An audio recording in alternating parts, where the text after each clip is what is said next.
నమస్తే, welcome to magazine story. అందితే జుట్టు, అందకపోతే కాళ్ళు. అవసరం తీరే వరకు ఓడ మల్లన్న, అవసరం తీరాక బోడి మల్లన్న. తెలుగు రాష్ట్ర రాజకీయాల్లో ఈ తరహా సామెతలు 100% సరిపోయేది కేవలం చంద్రబాబు నాయుడికి మాత్రమే. ఎన్నో అంశాలపై ఎన్నెన్నోసార్లు మాటలు మార్చి, రంగులు మార్చి, ప్రజలను ఏమార్చి, విలువలను దిగజార్చి చంద్రబాబు చేస్తూ వచ్చిన రాజకీయం గురించి చెప్పడానికి మాటలు చాలవు. ఇప్పుడు ఆయన మరోసారి కాషాయ మోహంలో పడిపోయారు. బీజేపీ హైకమాండ్ అనుగ్రహం కోసం తెగ వెంపర్లాడిపోతున్నారు. ఎందుకంటే బీజేపీ అధిష్టానం అనుగ్రహించకపోతే ఏం జరుగుతుందో 40 ఇయర్స్ ఇండస్ట్రీకి అర్థమైపోయింది. ఇంతకీ చంద్రబాబుని బీజేపీ హైకమాండ్ దగ్గరకు రానిస్తుందా? దీనిపైనే ఇవాల్టి మ్యాగజైన్ స్టోరీ. పార్టీ ఇమేజ్ని, చంద్రబాబు పరువుని జాతీయ స్థాయిలో తీసిపారేశాయి 2019 ఎన్నికల ఫలితాలు. 23 మంది ఎమ్మెల్యేలు, 3 ఎంపీలు. టీడీపీ క్యాడర్, లీడర్స్ కలలో కూడా ఊహించని పరాభవం ఇది. 4 ఏళ్లు గడిచిపోయినా పార్టీ పరిస్థితి ఇంకా అలానే ఉందన్న నివేదికలు చంద్రబాబులో కలవరం పెంచుతున్నాయట. లోకేష్ నుంచి పవన్ కళ్యాణ్ వరకు ఎవ్వరితోనూ ఉపయోగం లేదని గ్రహించిన చంద్రబాబు బీజేపీ అధిష్టానం మీదే ఆశలు పెట్టుకున్నారట. ఎన్టీఆర్ 100 రూపాయల నాణెం విడుదల కార్యక్రమంలో రాయబారం ఎపిసోడ్ని కూడా స్టార్ట్ చేశారు. ఇంతకీ చంద్రబాబు డ్రామా పండుతుందా?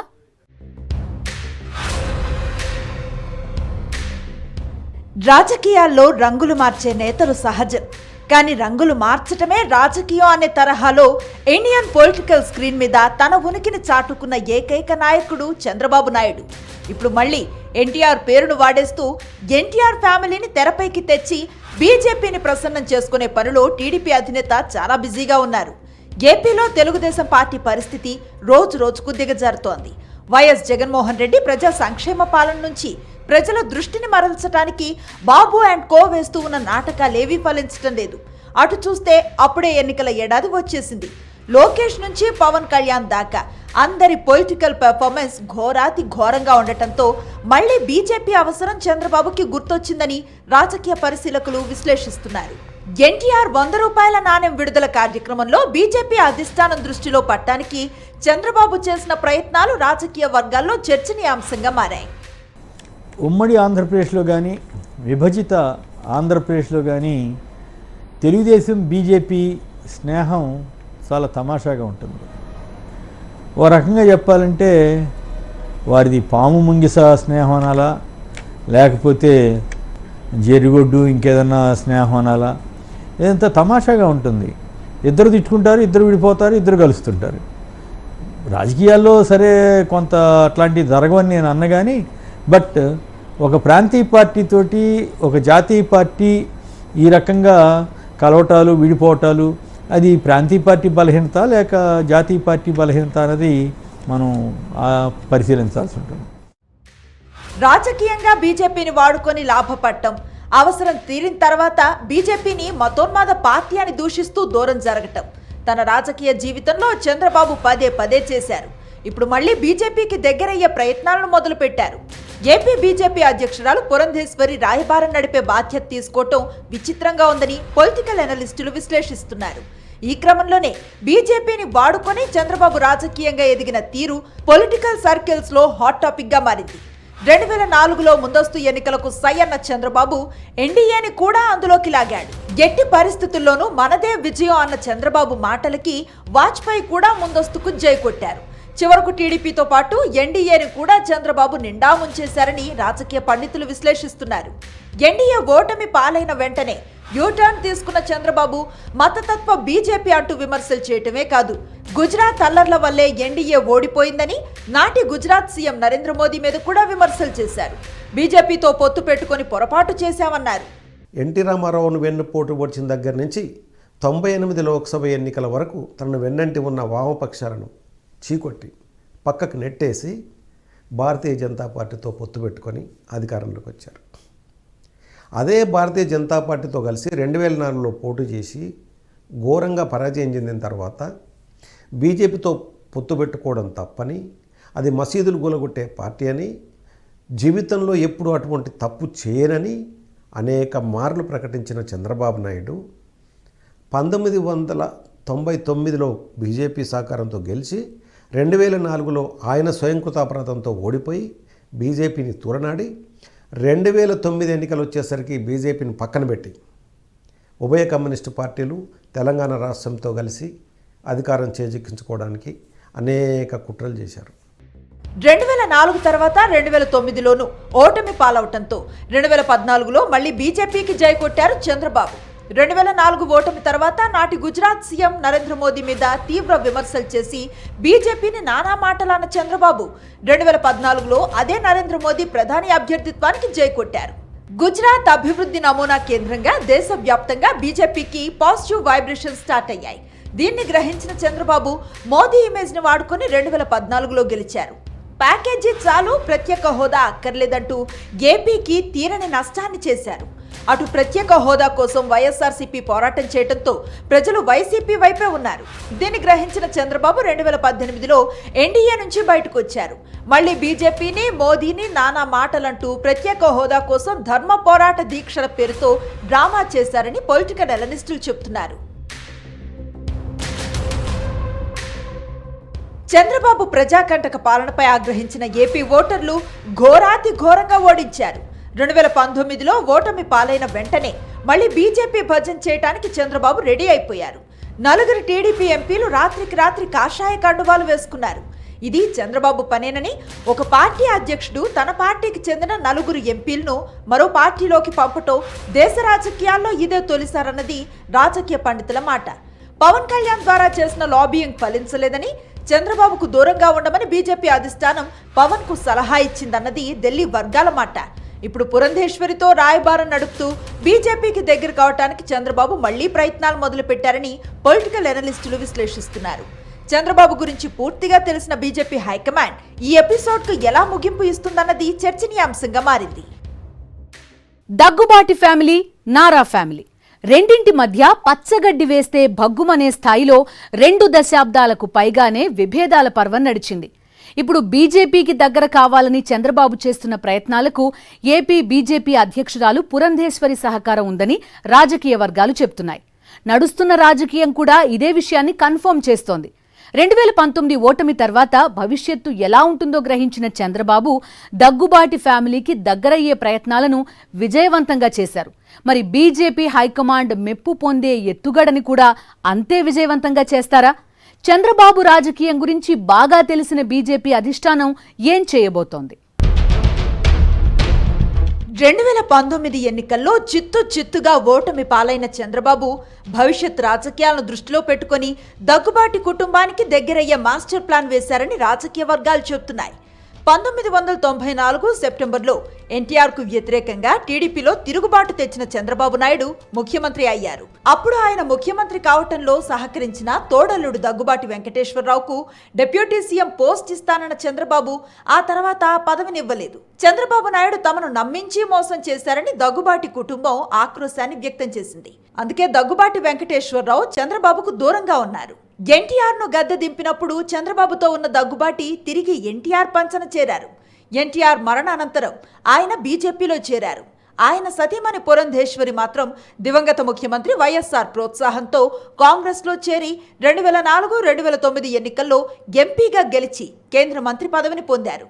అయితే రాష్ట్ర విభజన తర్వాత పురంధేశ్వరి కాంగ్రెస్ కు గుడ్ బై చెప్పి బీజేపీలో చేరారు. ఇంచుమించు 30 ఏళ్లవుతూ ఉన్న దగ్గుబాటి, నారా కుటుంబాల మధ్య సయోధ్య లేదు.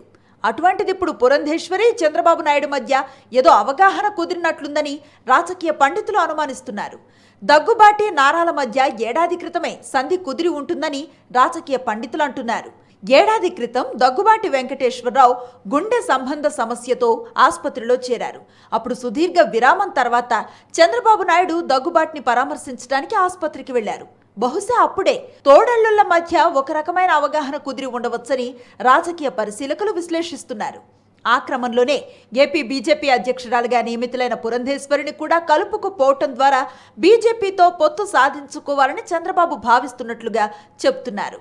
పురంధరేశ్వరి గారు బీజేపీ అధ్యక్షురాలైన తర్వాత మరి ఎవరి ద్వారా రాయబారం నడిపారో, బాలకృష్ణ గారి ద్వారానో మరి ఇంకెవరి ద్వారా నడిపారో కానీ డాలర్ ఎన్టీఆర్ డాలర్ని ఒక ప్రైవేట్ కార్యక్రమాన్ని ఒక కేంద్ర ప్రభుత్వ ఫంక్షన్ ఏమో అన్న భ్రమ కల్పించి అక్కడ నడ్డా గారిని పిలిచి అక్కడ వీళ్ళు కూర్చొని మాట్లాడటం ఆశ్చర్యం కలిగించింది. అంటే అందరికీ అర్థమైపోతుంది బీజేపీ తోటి సఖ్యత కోసమే చంద్రబాబు గారు ఈ ప్రయత్నం చేశారు, అందుకు పురంధరేశ్వరి గారు సహకరిస్తున్నారు. నిజంగా సార్ పురంధరేశ్వరి గారు అట్లా చేయటం ఆమె వ్యక్తిత్వానికే అప్రదిష్ట అని నాకు అనిపిస్తూ ఉంది. ఎందుకంటే గతంలో జరిగిన పరిణామాలు, ఆమె భర్తకి జరిగిన అవమానాలు, డిప్యూటీ చీఫ్ మినిస్టర్ ఇస్తామని చెప్పి తర్వాత ఘోరంగా అవమానించి ఒక రకంగా బయటికి పంపించేసిన తీరు, ఇవన్నీ కూడా గుర్తుంచుకుంటే మామూలుగా మనమైతే చేయలేం మామూలు వ్యక్తులుగా.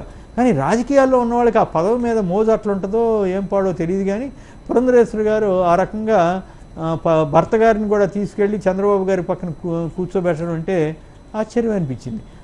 వీళ్ళిద్దరూ ఉప్పు నిప్పుగా ఉండేవాళ్ళు పక్కన ఎట్లా కూర్చున్నారు చంద్రబాబు గారు, దగ్గుబాటి వెంకటేశ్వరరావు అనే అభిప్రాయం సహజంగా అందరికీ వస్తుంది. తన తండ్రి స్థాపించిన తెలుగుదేశం పార్టీ వచ్చే ఎన్నికల్లో ఓటమి చెందితే రాజకీయంగా మనుగడ సాధించటమే కష్టమని చంద్రబాబు చెప్పటం వల్లే పురంధేశ్వరి తన తండ్రి పెట్టిన పార్టీని బ్రతికించుకోవటానికే చంద్రబాబు నాయుడికి మద్దతుగా ఉండాలని డిసైడ్ చేసుకున్నట్లుగా ప్రచారం జరుగుతోంది. రాజకీయాల్లో శాశ్వత మిత్రులు ఉండరు, శాశ్వత శత్రువులు ఉండరు. ఎంత కాదన్నా దగ్గుబాటి చంద్రబాబు కుటుంబాల మధ్య బంధుత్వం ఉంది. దాన్ని తిరిగి పునరుద్ధరించుకోవాలని వెంకటేశ్వరరావుతో పాటు చంద్రబాబు నాయుడు కూడా భావిస్తున్నట్లుగా చెబుతున్నారు. చంద్రబాబు సతీమణి భువనేశ్వరి తన సోదరి అయిన పురంధేశ్వరితో ఈ మేరకు మంతనాలు జరిపి కుటుంబాలను ఏకం చేయడానికి తన వంతు ప్రయత్నం తాను చేసినట్లుగా ప్రచారం జరుగుతోంది. దగ్గుబాటి నారా కుటుంబాల మధ్య సయోధ్య కుదర్చడంలో చంద్రబాబు విజయం సాధించారు. కానీ బీజేపీకి చంద్రబాబును దగ్గర చేయటంలో పురంధేశ్వరి సక్సెస్ అవుతారా? అన్నీ తెలిసిన బీజేపీ అధిష్టానం చంద్రబాబును మళ్లీ దగ్గరకు రాణిస్తుందా అన్న ప్రశ్నలు ఏపీ పొలిటికల్ స్క్రీన్ మీద హల్చల్ చేస్తున్నాయి. రాజకీయాల్లో హత్యలుండవు, ఆత్మహత్యలే ఉంటాయి.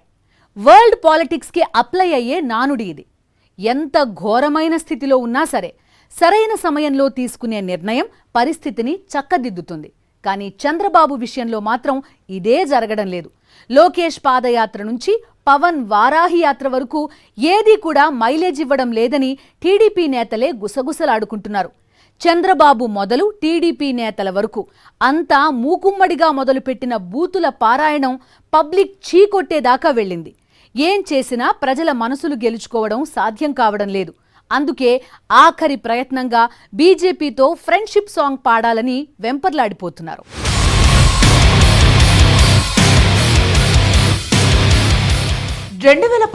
ఎన్నికల కేంద్రంగా ప్రజలు టీడీపీని, చంద్రబాబు నాయకత్వాన్ని చీత్కరించిన తీరు దేశమంతా సంచలనమైంది.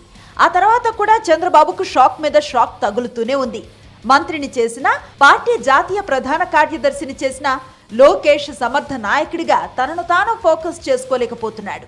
చివరికి యువగళం పాదయాత్ర కూడా కామెడీ ట్రోలింగ్స్ కి కేంద్ర బిందువుగా మారింది. అటు పవన్ కళ్యాణ్ వారాహి యాత్రతో వైఎస్ జగన్మోహన్ రెడ్డి సర్కార్పై ప్రజల్లో వ్యతిరేకతను క్రియేట్ చేయాలన్న స్కెచ్ కూడా బెడిసికొడుతోంది. ఎవరైనా ఇచ్చిన సలహానో లేక ఫ్రస్ట్రేషన్ నుంచి పుట్టిన వ్యూహమో తెలియదు. కానీ వైఎస్ఆర్సీపీ నేతలపై, ఎమ్మెల్యేలపై, మంత్రులపై బూతులతో దాడి మొదలుపెట్టారు చంద్రబాబు అండ్ కో. దీంతో టీడీపీని ప్రజలు బహిరంగంగా చీకొడుతున్నారు. ఈ నేపథ్యంలో టీడీపీ కేంద్రంగా పాజిటివ్ వైబ్రేషన్స్ రావాలంటే బీజేపీతో స్నేహం ఒక్కటే మార్గం అన్నట్లుగా చంద్రబాబు వ్యవహరిస్తున్నారని రాజకీయ పరిశీలకులు విశ్లేషిస్తున్నారు. 2019 ఎన్నికల్లో 23 సీట్లకు పరిమితమయ్యాడు. 175లో 23 సీట్లకు పరిమితమయ్యాడు. మళ్ళీ ఇప్పుడు 2024 ఎన్నికలు వస్తున్నాయి. ఒకవైపు పవన్ కళ్యాణ్, ఇంకోవైపు తన కుమారుడు లోకేష్ పాదయాత్ర.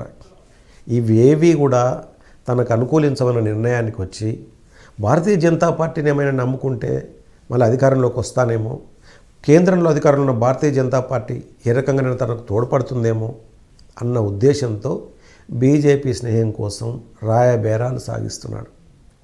అంటే 1995 ఆగస్టులో ముఖ్యమంత్రి పదవి చేపట్టిన దగ్గర నుంచి ఈ రోజు వరకు సొంతంగా ప్రజల దగ్గరికి వెళ్ళి ప్రజలను నమ్మించి ప్రజల మద్దతు కూడగొట్టి పోటీ చేద్దామన్న ఆలోచన చంద్రబాబు నాయుడు గారికి ఏనాడు లేదు.